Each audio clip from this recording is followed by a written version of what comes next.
Healthy tasty সাবুদানার fried rice বানাতে প্রথমেই আমি একটা ডিমকে অল্প তেলে ঝুড়ো ঝুড়ো করে ভেজে নিয়েছি। তারপরে নিয়েছি ঘরে থাকা কিছু ভেজিটেবলস, আর নিয়েছি 1 কাপ মতো জলে সোক করা সাবুদানা। কড়াই গরম হলে তাতে আমি অ্যাড করে দিয়েছি organic cold pressed mustard oil 1 teaspoon. এবার সমস্ত ভেজিটেবলস অ্যাড করে দিয়েছি লবঙ্গ, এলাচ, দারচিনি, পেস্তা বাদাম, কিশমিশ। অ্যাড করে দিয়েছি পরিমাণ মতো সল্ট। এবার সমস্ত ভেজিটেবলসকে আমি হালকা করে সটে করে নিয়েছি। তারপরে অ্যাড করে দিয়েছি সাবুদানা আর ঝুড়ো করে ভেজে রাখা ডিম। সমস্ত উপকরণকে ভালোভাবে মিশিয়ে নিলাম। বাস তৈরি হয়ে গেল হেলদি টেস্টি সাবুদানার ফ্রাইড রাইস।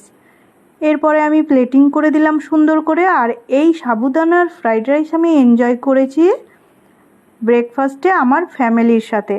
আপনারাও এইভাবে ঘরে তৈরি করে নেবেন হেলদি টেস্টি সাবুদানার ফ্রাইড রাইস আর এনজয় করবেন আপনার ফ্যামিলির সাথে ব্রেকফাস্টে, লাঞ্চে, ডিনারে, যে কোনো সময়।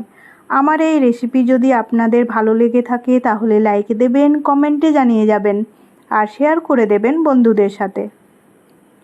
সাবুদানার মধ্যে যেহেতু বেশি কিছু ভিটামিন মিনারেলস থাকে না, তাই এখানে আমি প্রচুর সবজি অ্যাড করেছি আর সেটাকে আরও বেশি হেলদি করার জন্য ডিমও অ্যাড করে দিয়েছি।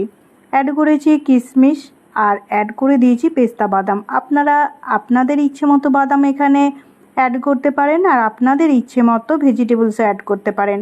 পনির অ্যাড করেও এই রেসিপি তৈরি করা যেতে পারে।